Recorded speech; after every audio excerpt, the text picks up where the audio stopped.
तो 22 बरस है पिलाने संगठन के रखा बहुत बड़ कथा है क्या लगे जिते देखु जे कई कथा नहीं हन पिलाने आ जिते बेले पर्वपर्वाणी होते जिते जोड़ से एकजुट हो पर्वटा हेता कौन गाँव में आटक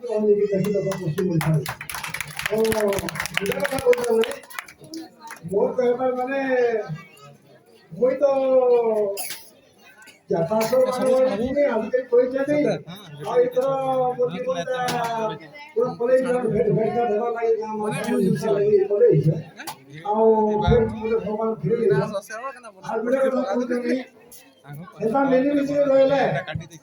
बहुत बढ़िया गाल होती है ना आउ इनो दल बल मार मन टिके भंगी थे आ हेति लगी नुआ खाई कोई करी गोटे कथा तके अनुरोध करी कहते मो येटा अनुरोधटा होचे से सबे कथा ही चलो को बोले और जे कोनसी काम के कथा ही करो